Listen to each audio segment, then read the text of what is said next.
السلام عليكم خوتي خواتاتي، هاني رجعت لكم بالجديد. جيت تاني بالجديد وبغيت نشاركو معكم الحباب والخوت اللي كطالبوني دائما بالجديد واللي كيسولوا على الغياب ديالي. هاني جيت وجبت لكم الجديد ونتمنى ينال الاعجاب ديالكم. وما تنساوش كما قلت لكم بارطاجيو هذا الفيديو مع الحباب والاصدقاء وخليو لي واحد التعليق زوين وديروا لي الاعجاب بالفيديو وديما شجعونا باش ديما يكون فينا الحماس نجيو بالجديد ونشاركوا مع الحباب والاصدقاء هاد التقاليد والثقافه المغربيه وما نفرطوش فيها. واخا يكون اللي كان، واخا حنا ما عندناش المشاهدات بحال الناس اخرين، ولكن غادي نجتهدوا وما نخليوش فينا يجي لينا الملل باش نتخلاو على واحد الحاجه كنبغيوها بزاف اللي هي التقاليد ديالنا واللباسي ديالنا. ديما موالفين فيا نجيكم باللباسي ديال الشلح ولا ديال الامازيغ، بالنقره وبالقفطان والمسائل كيف كيتلبس هاد لي زار ومتى كيتلبس والعرايس والبنات وهاد المسائل كله اللي هضرنا عليه في الفيديوهات السابقه اللي عندنا في لاشينا ولا في القناه.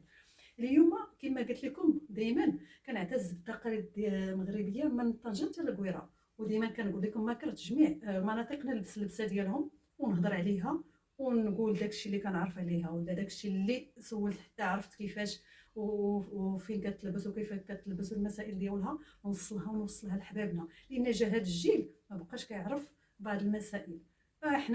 حنا وكتمشي لينا المسائل الا ما كنذكروهاش وما كنعاودوهاش. الا مهم قولوا لي رجعي للنقطه الاهم. اليوم جيت لكم بهاد اللبسه، وهاد اللبسه اي واحد فيكم شافها غادي تفكر فيها شي ذكريات ولا شي نهار اولا شي فرح، لان حتى هي عندها واحد قيمه كبيره عندنا في التقاليد المغربيه. كانت هاد اللبسه كتكون مخدومه باليد، وكانت اول حاجه كتخدم باليد، وكانت اول حاجه كنفكروا فيها ملي كنوجدوا الدهاز ديال البنت. والمناطق اللي كيديروها راه غيعرفوا ريوسهم وغيهضروا عليها وغيحطوا التعليق الزوينه وغيقولوا لي المسائل اللي ما ذكرتهاش ولا اللي ما كنعرفهاش. المهم اللي كنعرف على هذه اللبسه انها لبسه مغربيه اصليه اللي هي طرز فاسي والطرز ديال الحساب، وكان معروف بها الفاسيات والمكناسيات والرباطيات وهاد المناطق كامل كانوا كيلبسوها. وحتى في السوس هنايا كانوا الناس ملي غتجي شي بنت تزوج في الدار كيوجدوا ليها القفطان مخدوم باليد، يوجدوا ليها ليزار مخدوم باليد بالمزود بالمخد وليناب ديالها والسرابت وهذا الشيء كلشي كيكون مخدوم باليد. وكان ديك الساعه الدهاز ديال البنت كياخذ الوقت باش يوجد، ماشي بحال دروك كلشي في السوق وكلشي موجود دغيا. ولكن ما بقاش الناس كيديروا هذه المسائل، ما بقاش هذا القفطان كيبان في العراسات، ما بقاش لي زور كيبان، ما بقاوش هذه المسائل بزاف ولا لينابات. سمحوا لي كنبغي نزيد باش نطول باش ما نطولش الفيديو. واخا باقي لي نابات كاينين في السوق ولكن ما كانش مازال داك الطلب اللي كان ديك الساعه. كانت العروس كتدي معها لي نابات ديال الصالون ديالها وتدي معها كما قلت لكم الدهاز فيه واحد القيمه ديال الثمن كيسوى نقول لك حتى 5000 درهم وكثر غير ديال الخدمه، وما بالك الثوب ما بالك الحاجات اخرين. فهذا الشيء ديال الطرز الفاسي او الطرز ديال الحساب. نرجعوا علاش انا شاركت معكم اليوم هاد القفطان اولا هاد اللبسه. اولا هاد القفطان هذا كما قلت لكم ماشي غير العروس اللي كانت كتلبسو، كانت الامهات ديالنا والعيالات المغربيات كيلبسوا في المناسبات كيستقبلوا به الناس والحباب في الافراح ديالهم في العائلات في الاعياد. وكان هذا القفطان عنده واحد الهمه وشان ديما تلقايه في الافراح، تلقايه في العائله، تدخلي عند شي وحده تلقايه لابسه في العائله لابد ما تكون. دابا ما بقاش كيبان ما بقاش كيتلبس، ما عرفتش علاش. المهم واحد الوقت ما بقاش كيبان، وهذا العام شتو جا بواحد الطريقه مجهده في السوق.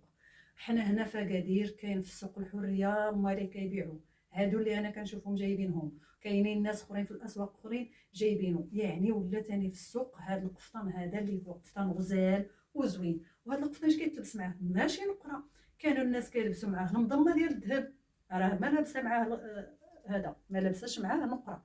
جدتو لكم بالذهب وبالجوهر الحر وبسناسل ديال الذهب والنبالات الذهب الخواتم، يعني كلشي ذهب. كنت كنلبس لكم لبسه كلها بالنقره. جميع المناطق في السوس حيت كتعرفوا حنا في السوس والشلوح حنايا كيلبسوا بزاف النقره اكثر من الذهب. واخا كاينه واحد المنطقه في السوس هنا كتلبس الذهب، ولكن بزاف الاغلبيه كيلبسوا النقره حيت اللبسه ديالهم كتجي مع النقره اكثر من الذهب. راه شرحت لكم في الفيديوهات غترجعوا تشوفوا. لا مهم هذا القفطان رجع واخا رجع الخدمه ديال الماكينه، لكن والله الا متقونه وزوينه وعلى الاقل بعدا كتفكرنا في المسائل ديال زمان وعجبني وجبتو ندوز به العيد. وماشي غير القفطان، ما نقول لكم راه هذا القفطان جا مع السروال ديالو، ها هو بالقبه الكبيره، ها انتم ما تقولوش، ها هو القفطان بالقبه الكبيره في السروال، زائد بالبلغه الفاسيه ومطروزه. شوفوها فن فن زوين زوين زوين. هذا الخير والله الا زوين، انا كيعجبني هاد الامور هادو. حاجه مغربيه الاصليه اللي كان كيلبسوها جدودنا وزويونه، عندها قيمه زوينه ما كتخطانيش انا الا شفتها. عندك البلغه والسروال والقفطان، ونزيد لك بواحد حاجه اخرى اللي هي الطاقم الرئيسي في نهار العيد وفي الايامات دائما ديال المراه مغربيه في كوزينتها، هادي اللي كتلبسيها فوق هذا القفطان كتجي يا سلام. كنكملوا اللبسه. اجيو نقول لكم مع شكون. ها حنا قلنا شحال؟ البلغه وبالسروال والقفطان وهذه، يعني 4 البياس. ونزيد لك اختي لاله ومولاتي الزيف حياتي، علام الزين. وهذا الزيف هذا حتى هو كيتلبس وحنا كنحطوه للعروس ديك الساعه، كيمشي مع الدهاز. ها هو شتي، ها هو كيتلبس مع هاد اللبسه. يعني هاد الشيء كلشي كتاخديه عند الناس اللي جايبين هاد اللبسه بهاد الطريقه، جايبينها كومبلي او لا 5 البياس الزيف والمسائل كما كتشوفوا. اما بالنسبه للذهب، الا ما كانش الذهب لبسي معها لاله نقره، لبسي معاه البلاكيور، لبسي اللي لبسي، اولا لبسي غير القفطان نتيا وتبرعي به مع البلاطو. وفيه الوان، فيه الخضر وغيكون فيه الزرق. غير هذا اللي شريت عنده هذا، انا راه لقيت عنده الخضر ولقيت عنده هاد القرونه ولا الدم الغزال على حسب كل واحد كيسمى هذا اللون. المهم خوتي خواتاتي البنيتات والعيالات اللي يعجبهم هذا النوع تاع اللباسي، مرحبا بكم عند اللبسه التقليديه الفاسيه اللي كان كامل النص تاع المغرب، نقولوا ما نقولوا كاملين دايرين بها الحنه، الامهات والخوت والعمام والعمامات والخوالات، كلشي اللي مزوجين في الثمانينات والسبعينات والستينات، نقولوا اي وحده فيهم راه دارت الحنه بهاد اللبسات هادو. وما نساوش الشمار ديال النقره والذهب، الا كاين الا ما كاين غديري كما قلنا بحال هادو وتلبسيهم.